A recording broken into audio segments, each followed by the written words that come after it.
નમસ્કાર દર્શક મિત્રો, બી ન્યૂઝમાં આપ સૌનું હાર્દિક સ્વાગત છે। ચાલો નિહાળના સમાચાર। મહાનગરપાલિકાની ટીમ દ્વારા માસ્ક ડ્રાઈવ દરમિયાન વેપારીઓને દંડ ફટકારતા વેપારીઓમાં રોષ ફેલાયો। દુકાનોના શટર પાડીને કરાયો વિરોધ। હાલ કોરોના મહામારીને લઈને ભાવનગર મહાનગરપાલિકા આમ જનતા માટે ખૂબ જ કડકાઈથી કાર્ય કરતી હોય તેમાં આજરોજ મહાનગરપાલિકાની માસ્ક ડ્રાઈવની ટીમ શહેરમાં આંબાચોક વિસ્તારમાં પહોંચી હતી। આંબાચોક વિસ્તારમાં વેપારીઓ પોતાના વેપાર ધંધા પર વગર માસ્કે જોવા મળતા તેમજ વેપારીઓને ત્યાં આવેલા ગ્રાહકોને માસ્ક નહીં પહેરવાના દંડની 1000 રૂપિયાની પાવતી આપવામાં આવતા સમગ્ર આંબાચોક વિસ્તારના વેપારીઓ દ્વારા આનો સખત વિરોધ કરવામાં આવ્યો હતો અને આ વિસ્તારના વેપારીઓ દ્વારા પોતાની દુકાનોના શટર પાડીને આ મુદ્દે પોતાનો રોષ વ્યક્ત કર્યો હતો। 1000 રૂપિયા દંડ આ 1000 રૂપિયા દંડ આની કોટ આપો મને। હું મહાનગરપાલિકામાં હું છું એક કર્મચારી સાહેબ જો માસ્ક વગર હશે ને હા આપણા કર્મચારી નગરપાલિકામાં આવું જોઈએ ક્યાં જવું છે મીડિયા સહિત આવીશ અમે તમારી સાથે હા એમની માસ્ક ન હોય તો કયો મેં ન પહેરી આમ ચા નહીં પીવાની અંદર બેસો। આ ગરીબ જનતાને લૂંટવાનો એક નંબરનો પ્રયાસ છે। આ ગરીબ લોકશાહી સાધનમાં લૂંટવાનો ધંધો છે। લૂંટવા સિવાય બીજો કોઈ ધંધો નથી।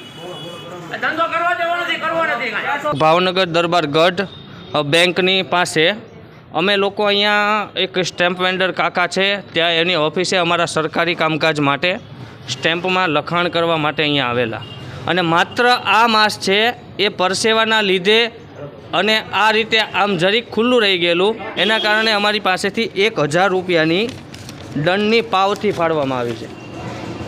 ખરેખર આ 1000 રૂપિયાનો દંડ છે। અમે માનીએ છીએ કે કોરોનાની અત્યારે મહામારી છે, સોશિયલ ડિસ્ટન્સ પાળવું પડે। અમે રિયલમાં સોશિયલ ડિસ્ટન્સ પાલનના પ્રમાણે જ બેઠા હતા પણ માત્ર એટલી ભૂલ હતી કે સહેજ માસ્ક નીચે ઉતરી ગયું હતું। હવે તમે જોઈ લે, આમ જનતાને પણ હું એવી રિક્વેસ્ટ કરું છું, આ મીડિયા કર્મીઓને એવી રિક્વેસ્ટ કરું છું કે તમે ખાલી માત્ર 20 મિનિટ માટે આ માસ્ક પહેરી લો। તમારો શ્વાસ રૂંધાતો હશે, 2 મિનિટ માટે કોઈ પણ વ્યક્તિને આ માસ્ક નીચે ઉતારવું પડે શ્વાસ માટે થઈને, બરાબર? તો આવું હોવા છતાં અમારી પાસેથી 1000 રૂપિયાનો દંડ વસૂલ્યો હતો। આ આમ નાની ગરીબ માણસો, મારા ખીચામાં તો 1000 રૂપિયા હતા એટલે મેં ભરી દીધા।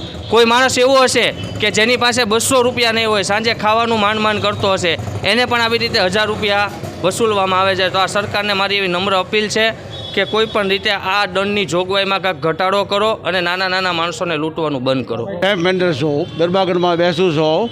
અમે ચા પીવા હાટું થઈને ફક્ત માસ્ક કાઢેલું હતું ખાલી, સમજ્યા? ચા પીધી ને ખાલી મેક્યું, સમજ્યા? ચા કે લાવો 1000 રૂપિયા દંડ કરો, સમજ્યા? ચા પીવા હાટું તો ચા પીવા હાટું માસ્ક તો કાઢવું પડે કે નહીં, સમજ્યા? કે આમ ચા પી લેવી માઉસ હોટું, એટલી ભૂલ અમારી, સમજ્યા? ચા પીવો જો હાથમાં ગંડેરી છે હજી અહીંયા।